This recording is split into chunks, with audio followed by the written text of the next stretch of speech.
And finally, we'll just talk a little bit about safeguarding seeds for the future, because I kind of wanted to go seed exploring past, present, future. So I'm just going to finish this up with, we did a visit while I was in Europe, we visited an Austrian seed bank called Arca Noah, which means Noah's Ark.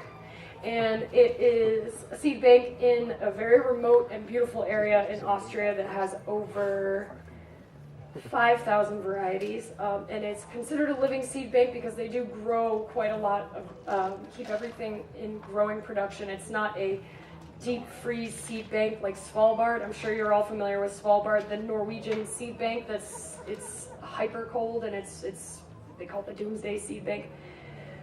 This is a living seed bank. These varieties are brought out and put into cultivation every so often, and they're also sent out to various growers and kept in cultivation. This seed bank does incredible community work, and they also sell seeds. It was a really fantastic visit, and that's me peering through a shelf at the seed bank there. And they are so very thorough at this seed bank. They have a really beautiful history of almost every specimen. It's pretty incredible. So, and these are not just their local varieties. These are spanning the globe. She showed me, the woman who gave us a tour showed me some crazy, incredible corn that they believed was from Ethiopia, and it had a husk around each kernel.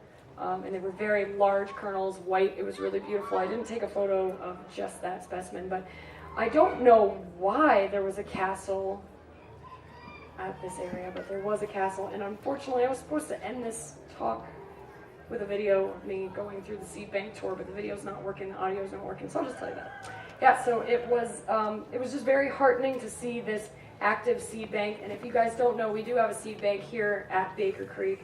And so I guess I've been really impressed with the way that these seed banks are keeping seeds alive, but they're also connecting with local communities and keeping the seeds in production.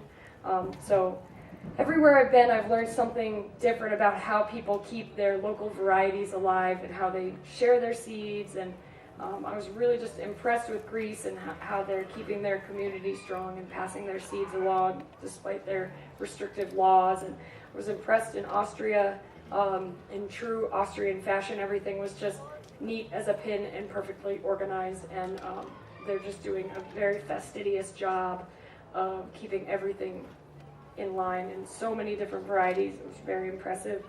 Yeah, everywhere I've been really impressed with how people keep their seeds alive. So hopefully you guys, if you ever do come across something rare, interesting, or even just something that's special to you, you can pass your seeds along and keep your own little seed bank. I've been doing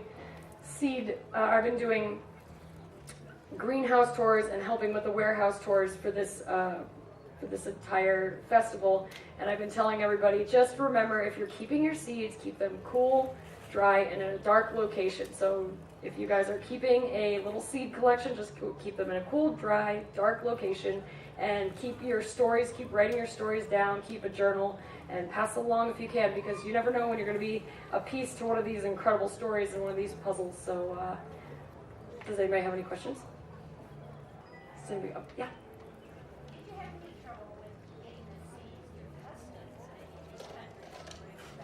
No. What we do is we fill out a phytosanitary certificate, and they basically customs figures out, is this going to be invasive? Is this got pests? And you just basically leave it up to them. You just declare them and put them through customs. Does anybody else have any other questions? Yeah. Are they going to offer the handled variety?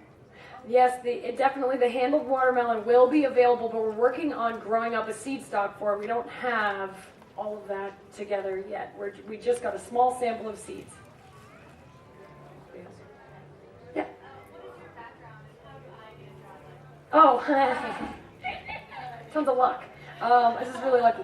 No, I studied horticulture at the University of Rhode Island, and then I was farming, and I was just fascinated by Baker Creek, and I applied for a job. I always had a knack for writing. I always enjoyed writing since I was a kid, and I sent a really passionate, probably overly eager cover letter to Baker Creek and just saying, I love you guys, you're the best.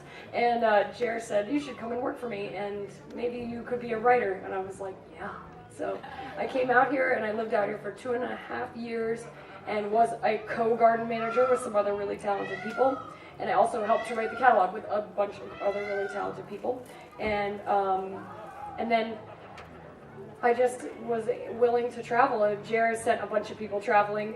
Deb is an amazing traveler. She is fearless. Oh my gosh, when I would be like freaking out, stressed out, Deb was just calm, cool as a cucumber, and she's an amazing traveler. She's gone now, so she can't be here to blush, but she really is an awesome traveler. Anybody else? All right. Well, thank you guys so much.